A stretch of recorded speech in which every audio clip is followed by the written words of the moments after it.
تو وہ زور دے کر کہتی کہ اسے خاوند کے خلاف کوئی شکایت نہیں تھی۔ وہ اس کی خاموشی اور جواب دینے اور نہ دینے کا انداز بتا رہا تھا کہ وہ خاوند سے خوش نہیں تھی۔ یہ مجھے اس کا باپ پہلے ہی بتا چکا تھا کہ اس کی بیٹی کے ساتھ مقتول کا رویہ ٹھیک نہیں تھا۔ تمہارا خاوند شام کو کھانا کھا کر گیا تھا؟ نہیں، اس نے جواب دیا۔ جاتے وقت کہہ گیا تھا کہ کھانا واپس آ کر کھاؤں گا؟ نہیں۔ وہ گوشت کھاتا تھا؟ اس نے چونک کر میری طرف دیکھا جیسے میں نے اس کی توہین کر دی ہو یا کوئی انہونی بات کہہ دی ہو۔ ہندو گوشت نہیں کھاتے۔ آج کل شاید جدید ہندوؤں نے گوشت کھانا شروع کر دیا ہو۔ برہمن تو گوشت کی بو سے بھی بھاگتے ہیں۔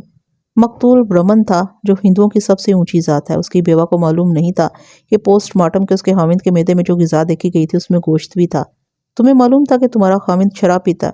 اس کا رد عمل پہلے سے زیادہ شدید تھا۔ برہمن شراب نہیں پیتے، بیوہ نے کہا۔ آپ کو معلوم ہونا چاہیے کہ ہم برہمن ہیں۔ گوشت اور شراب سکھوں، مسلمانوں اور عیسائیوں کی غذا ہے۔ مجھ سے ایسے ناپاک سوال نہ کریں۔ ڈاکٹر نے لکھا تھا مقتول نے شراب بھی پی تھی۔ گوشت اور شراب سے میں اس نتیجے پر پہنچا کہ مقتول عیش و عشرت کا دل دادا تھا، اور اس سے میں نے یہ نتیجہ بھی اخذ کیا کہ اس نے سکھ تاجر کے گھر کھانا کھایا اور شراب پی تھی۔ بیوہ چونکہ بھڑک اٹھی تھی، اس لیے میں نے اس کے غصے سے فائدہ اٹھانے کی کوشش کی۔ میں نے کہا سکھ بڑی ہی پاپی قوم ہے۔ انہوں نے تمہارے خاوند جیسے پکے برہمن کو بھی گوشت اور شراب سے ناپاک کر دیا۔ آپ کو کیسے پتا چلا کہ اس نے گوشت کھایا اور شراب پی تھی؟ اس نے پوچھا۔ میں نے اسے بتا دیا کہ مجھے کیسے پتا چلا، اور کہا تمہارے خاوند کو سکھ کی بیٹی نے خراب کیا اور سکھ کے بیٹے نے اسے قتل کیا ہے۔ کیا تم یہ پسند نہیں کرو گی کہ جس نے تمہارا سہاگ اجاڑا ہے اسے پھانسی دی جائے؟ سکھ کی بیٹی کو بھی پھانسی دی جائے گی؟ اس نے پوچھا۔ تم کچھ بتاؤ تو میں اسے بھی پھانسی دلوا سکتا ہوں۔ ہاں، اس نے دانت پیس کر کہا، اسے پھانسی دلواؤ۔ اسی نے مجھ سے میرا خاوند چھینا ہے۔ تمہیں کس طرح یقین ہے؟ وہ میرے ساتھ اس کی خوبصورتی، اس کی عادتوں کی تعریف کیا کرتا تھا۔ اس نے جواب دیا۔ میں اس کی منتیں کیا کرتی تھی کہ وہ میرے حال پر رحم کرے، مگر اس نے کبھی رحم نہ کیا۔ تم نے اس لڑکی کو کبھی دیکھا کیسی ہے؟ وہ اتنی خوبصورت نہیں جتنے ناز نخرے کرتی ہے۔ اس نے جواب دیا۔ میں نے اسے کئی بار دیکھا ہے۔ بدمعاش لڑکی ہے۔ شریف ہوتی تو اپنے خاوند کے ساتھ رہتی۔ میرا خاوند مجھے پسند نہیں کرتا تھا، پھر بھی میں اس کے ساتھ بندھی رہی۔ اس کا خاوند اسی شہر میں رہتا ہے؟ دیہات میں، اس نے گاؤں کا نام لے کر کہا۔ بہت بڑے زمیندار کا بیٹا ہے۔ ان کے باغ باغیچے ہیں۔ وہ بہت دولت مند لوگ ہیں۔ اس انکشاف سے مجھے ایک اور شک ہوا۔ وہ یہ تھا کہ اس سکھ لڑکی کے خاوند کو پتہ چل گیا ہوگا کہ مقتول کا میل جول اس کی بیوی کے ساتھ ہے۔ قتل اسی نے کیا یا کرایا ہوگا۔ مجھے اس خاوند کو بھی شامل تفتیش کرنا تھا۔ میں نے تھانے جا کر عثمان کو سکھ لڑکی کے خاوند کے گاؤں کا نام بتایا اور کہا کہ اس خاوند کو تھانے لے آئے اور وہاں کے نمبردار اور چوکیدار سے پتہ کرائے کہ یہ آدمی قتل کی رات گاؤں میں تھا یا کہیں باہر گیا ہوا تھا۔ عثمان کو معلوم تھا کہ یہ سراغ کس طرح لگایا جاتا ہے اور اسے کیا کرنا ہے۔ عثمان نے بتایا کہ اس گاؤں میں نمبردار، چوکیدار کے علاوہ 2 مخبر موجود ہیں۔ عثمان وردی اتار کر روانہ ہو گیا۔ رات کو میں سکھ تاجر کے گھر چلا گیا۔ اس کے ساتھ سنبھل کر بات کرنی تھی۔ ایک تو یہ بات ہی بڑی نازک تھی کیونکہ یہ اس کی بیٹی کے متعلق تھی، اور دوسرے وہ اونچے درجے کا آدمی تھا۔ اس کے پاس بیٹھ کر کچھ دیر مقتول کے قتل پر افسوس ہوتا رہا۔ میں بھی اس کی تعریفیں کرتا رہا۔ باتوں کو گھما پھرا کر میں نے اس کی بیٹی کی بات ہمدردی کے رنگ بھی شروع کی۔ اس کے خاوند کو برا بھلا کہا۔ آپ اتنے باعزت و صاحب حیثیت ہیں، لڑکی ان جنگلیوں کو کیوں دے دی تھی؟ میں نے یہ بھی کہا اگر آپ کہیں تو میں انہیں ایک دن میں سیدھا کر دوں۔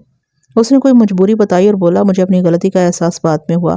بیٹی کو میں نے بڑے پیار سے پالا تھا۔ یہ شہری زندگی کی عادی تھی، دیہاتی ماحول میں دل نہ لگا سکی۔ دیہات میں کوئی معمولی کسان ہو یا بڑا زمیندار، طور طریقے سب کے ایک جیسے ہوتے ہیں۔ داماد کے متعلق بعد میں پتا چلا کہ اچھے چال چلن کا نہیں۔ لڑکی گھر آ کر روتی تھی، پھر بیٹھ ہی گئی۔ میں نے بھی اسے واپس بھیجنا پسند نہ کیا۔ 1.5 سال ہو گیا ہے۔ سسرال کی طرف سے کوئی لینے نہیں آیا؟ 2 بار سمجھوتے کے لیے آئے تھے، اس نے جواب دیا، لیکن سمجھوتا ہو نہ سکا۔ وہ لوگ دھمکیاں دیتے تھے۔ کیسی دھمکیاں؟ میں نے پوچھا۔ کوئی ایک بتائیں۔ مثلاً ایک بار کوئی 4 مہینے گزرے میرا داماد آیا تھا۔ اس نے جواب دیا۔ بحث مباحثہ ہوتا رہا۔ میری بیٹی نے اس کے ساتھ جانے سے انکار کر دیا۔ وہ میری بیٹی کے کمرے میں چلا گیا۔ بیٹی نے مجھے بعد میں بتایا کہ وہی الفاظ کہہ گیا ہے کہ جس کسی کو تم نے شہر میں یار بنا رکھا ہے اسے میرے ہاتھوں سے بچا نہیں سکو گی۔ پہلے اسے قتل کروں گا، پھر تمہیں اس طرح غائب کروں گا کہ کسی کو تمہاری بو بھی نہیں ملے گی۔ کیا آپ میرے اس شک کی تائید کریں گے کہ سیٹھ راجیش کا قاتل آپ کا داماد ہے؟ میں نے پوچھا۔ کیا پسند نہیں کریں گے کہ میں اسے سزائے موت دلا کر آپ کی بیٹی کو اس سے ہمیشہ کے لیے نجات دلا دوں؟ اس کے ہونٹوں پر مسکراہٹ آئی اور غائب ہو گئی۔ میں نے اس کی دکھتی رگ پکڑ لی تھی، مگر اسے غالباً یہ خیال آ گیا کہ اس کی بیٹی بدنام ہو جائے گی۔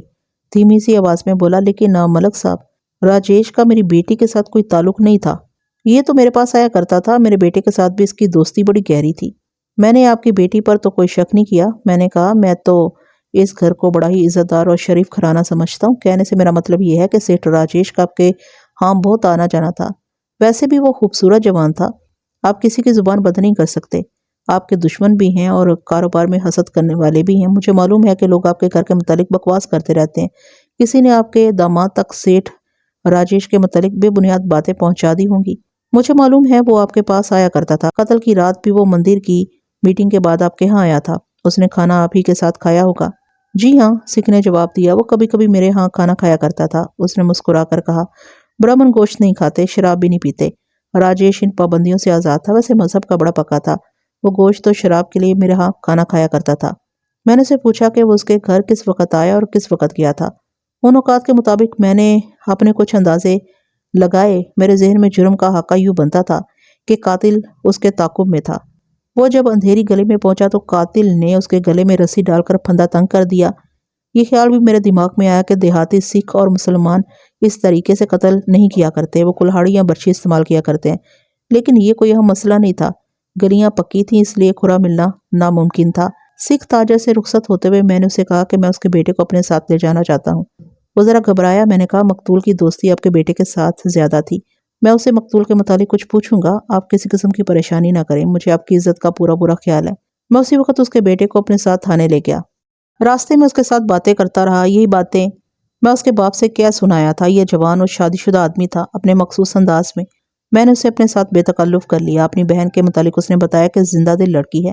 یہ اس کے باپ کی غلطی تھی کہ ذات برادری کے چکر میں آ کر دیہاتیوں کے گھر رشتہ دے دیا۔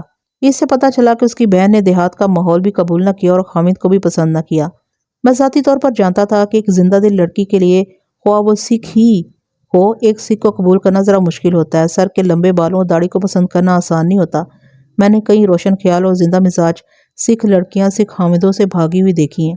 یہ لڑکی اسی قسم کی معلوم ہوتی تھی۔ میں نے ابھی اسے دیکھا نہیں تھا، دیکھنا تھا۔ مقتول کے متعلق اس نے بتایا کہ وہ اچھی شکل و صورت کا تو تھا ہی، وہ ہنس مکھ اور ملنسار بھی تھا۔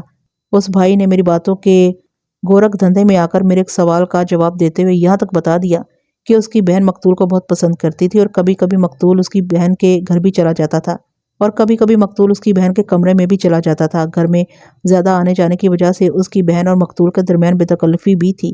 کیا یہ ممکن ہو سکتا ہے کہ تمہارے اس دیہاتی بہنوئی کو اس بے تکلفی کا علم ہو گیا ہو؟ میں نے پوچھا۔ میں کچھ کہہ نہیں سکتا، اس نے جواب دیا۔ کسی نے اسے بتا دیا ہوگا کہ آپ کو یہ شک ہے کہ میرے بہنوئی نے اس سیٹھ کو قتل کیا ہے؟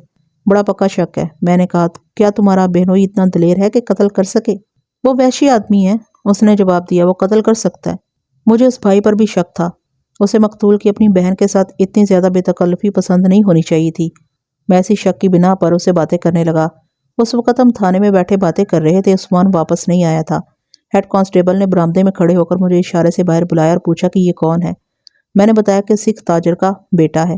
ہیڈ کانسٹیبل نے کہا کہ ادھر آ کر پہلے ایک رپورٹ سن لیں۔ کانسٹیبلوں کے کمرے کے پچھواڑے میری ایک مخبر عورت کھڑی تھی۔ وہ اندھیرے میں دوسری طرف سے آئی تھی اور اسی طرف سے اسے جانا تھا۔ مخبروں کو چھپا کے رکھا جاتا تھا۔ اس عورت نے بتایا کہ سکھ کی بیٹی حامد سے ناراض ہو کر گھر بیٹھی ہے۔ یہ وہی رپورٹ تھی جو میں سن چکا تھا۔ نئی بات یہ پتہ چلی کہ لڑکی شو باز ہے، بال گوند کر نہیں بلکہ کھلے یا ڈھیلے ڈھالے رکھتی ہے۔ اس دور میں کھلے بال سخت ناپسند کیے جاتے تھے، ایسی عورت کو شریف نہیں سمجھا جاتا تھا۔ مخبر عورت نے یہ بھی بتایا کہ اس لڑکی کا بھائی جو تھانے میں بیٹھا تھا اپنی بہن کی عادتوں اور حامد سے ناراضگی کو پسند نہیں کرتا تھا۔ 2-3 بار بھائی نے بہن کو مارا پیٹا بھی تھا۔ مقتول کو یہ لڑکی بہت چاہتی تھی اور وہ اسی کی خاطر اس کے گھر جایا کرتا تھا۔ اس گھر کے کمروں کی شکل و صورت ایسی تھی کہ کوئی کسی کمرے میں چلا جائے تو کسی کو پتہ نہیں چلتا تھا۔ یہ تو میں بھی دیکھ آیا تھا۔ قلعے جیسی حویلی تھی۔ میں نے اندرونی شکل و صورت اچھی طرح دیکھی تھی۔ اگر میں سکھ تاجر کے کمرے سے نکل کر کسی اور کمرے میں چلا جاتا تو کوئی بھی نہ دیکھ سکتا۔ مخبر عورت نے بتایا کہ مقتول جس روز اس گھر میں جاتا تھا اس روز لڑکی کے چاؤ چونچلے کچھ اور ہی ہوا کرتے تھے۔ ارد گرد کے لوگوں نے ان کے تعلقات کے متعلق چمگوئیاں شروع کر رکھی تھی۔ میں پوری رپورٹ سن کر لڑکی کے بھائی کے پاس جا بیٹھا اور پوچھا، کیا تمہیں سیٹھ راجیش اور اپنی بہن کا میل جول پسند تھا؟ اس نے ذرا اکھڑے ہوئے لہجے میں کہا، ایسی تو کوئی بات نہیں تھی۔ بات بہت بڑی تھی۔ میں نے کہا، اگر کوئی بات نہیں تھی تو بہن کو مارا پیٹا کیوں تھا؟ آپ کو کس نے بتایا؟ میں جو پوچھ رہا ہوں اس کا جواب دو۔ میں نے کہا، مجھے تمہارے گھر کی اتنی باتوں کا علم ہے جو تمہارے ماں باپ کو بھی معلوم نہیں۔ آپ نے بہن کو کیوں مارا تھا؟ میرا بدلا ہوا لہجہ دیکھ کر وہ ڈر گیا اور خالی خالی نظروں سے مجھے دیکھنے لگا۔ میں نے اپنا سوال دہرایا تو اس نے ڈرے ہوئے لہجے میں کہا، میں اسے کہتا تھا کہ اپنے خاوند کے پاس چلی جاؤ۔